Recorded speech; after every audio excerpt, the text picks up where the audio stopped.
Hello everyone, and welcome to my bold and beautiful official channel. I hope everyone is having a wonderful day. Before we begin, please hit the subscribe button and give this video a thumbs up. Carter betrayed Hope after Liam cheated on her. Although the two may appear to be similar, their methods of operation are actually completely distinct. Both Liam and Carter cheated on Hope, according to spoilers for The Bold and the Beautiful, but it appears that Liam was the one who betrayed her.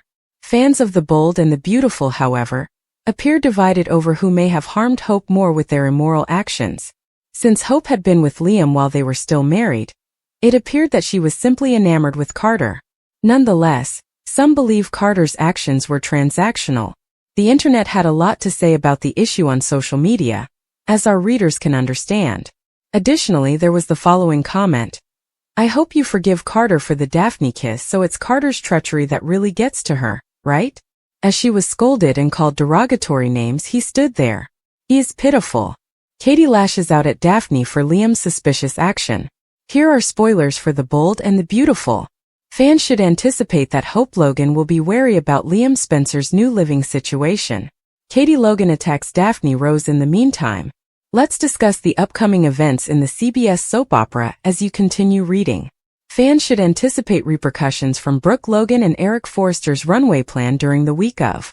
Eric will assert that Brooke is the rightful owner of his son. Rich Forrester will, however, make it apparent that he is dedicated to Taylor Hayes. I think Taylor and Steffi Forrester Finnegan might try to get Brooke fired after Eric's runway plan.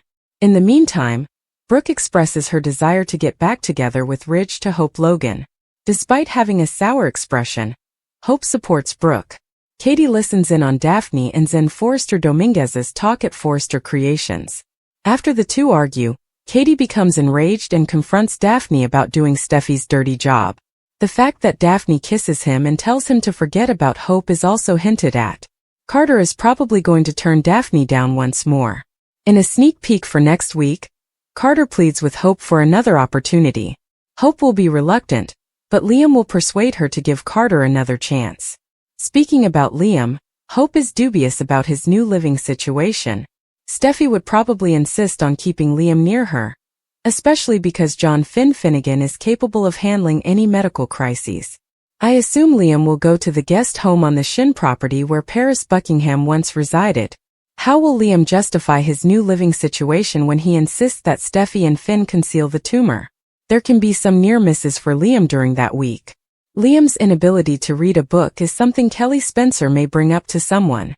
Lee Finnegan might also be tempted to notify Bill Spencer about Liam's health after learning about it. Although Lee may be angry with Bill for rescuing Luna, the guy also saved her life. Bill was recently spotted in the hospital corridors. Bill informed Finn that he was going to the hospital to see an old colleague. Bill might go meet that pal again, but is there a chance he'll run across Liam? Liam will need to return for tests even if he is no longer in the hospital, particularly if he experiences more seizures. It's also fair to assume that Hope will decide on her connection with Carter in the end. In the meantime, Sheila Carter Sharp's marriage to Deacon Sharp may be terminated due to her covert relationship with Luna. Sheila has been quite daring in allowing Luna to wander the restaurant. Deacon and Luna will eventually meet in person. Taylor and Steffi become enraged when Brooke suggests that Ridge might pop the question. On the silent runway, Ridge stood. He looked back and saw Brooke wearing her normal clothes. He praised her right away. "It was amazing. You were amazing," he remarked. He clarified that he was taken aback when Brooke showed up wearing the outfit, which he had assumed was missing. "You were more surprised than anybody," Brooke's statement read. In the Portofino showstopper, he questioned her how she ever managed to save the day. Ridge and Brooke stood with their arms around each other by the runway, answering questions from reporters and Markel Washington. During live streams, they were questioned about their relationship and the origins of the rumors. The reporter inquired as to whether the dress would be used for anything else. Carter and Daphne celebrated the success of the show backstage. Daphne began focusing on Carter once more. Even when she started kissing him, which Katie saw with a terrified expression on her face, he didn't push her away. Ridge came by to tell Carter that he was happy to share the team's triumph with him, and that he was happy to have discovered his conscience. Carter seems content with Ridge's endorsement. Later, while working on emails in a dressing room, Zen broke the big news to Carter. Eric came up with the idea for the showstopper.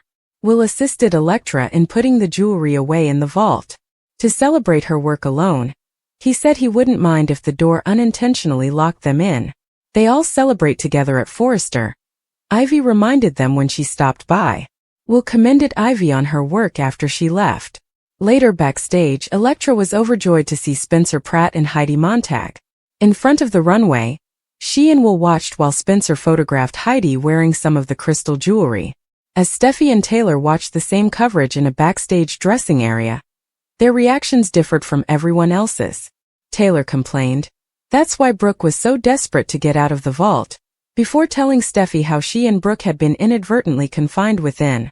How could this happen? Steffi pondered. When she witnessed Brooke and Ridge conducting their livestream press event, she became particularly upset. When a reporter inquired about any other intentions for that garment, they were taken aback.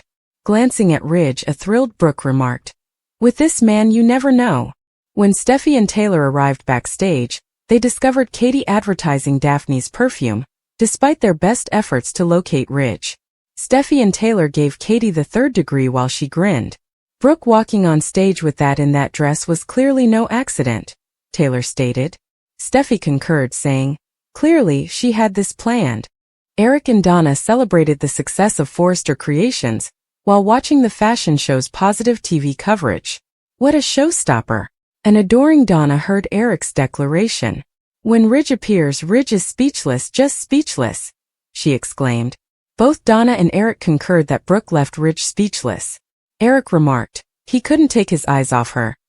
Eric and Donna were having a little Brooke fest when Christine Blair from Genoa City showed up in his office to tell them how wonderful Brooke was. "A stroke of genius from my honey bear," boasted Donna. Zen and Katie, who were ecstatic at the show's success, were welcomed by Eric and Donna. The influencers were gushing about how great the show and showstopper were. "They're doing mashups between the old Portofino and the new," Katie explained. In exchange for using Danny's music during their performance, Christine granted Eric permission to keep it on file. After Christine left, Donna requested her to tell Danny to rock on since she had to get to the airport. She would. Chris promised them. Before Brooke entered, Eric and Donna were still enjoying the fashion show when they were alone themselves.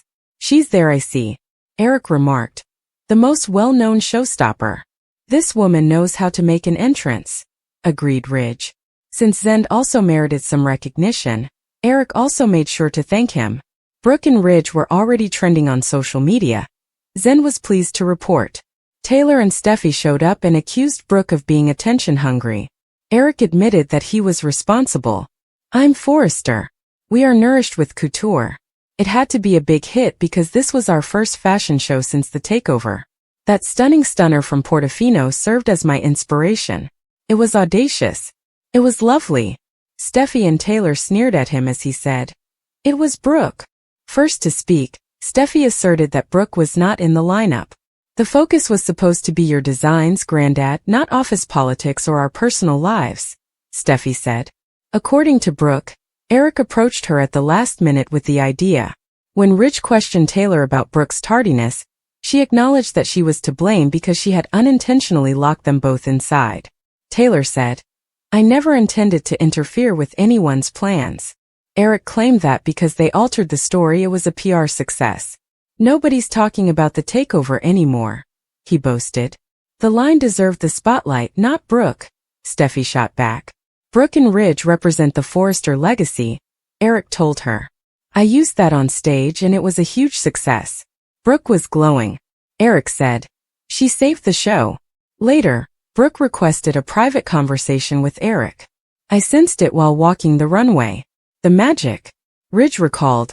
Brooke remarked, "I've never made a better choice in my life. A father assisting his son in assisting himself," Eric declared. Ridge and Taylor also spent some time together backstage. The main hits, according to Taylor, were the designs.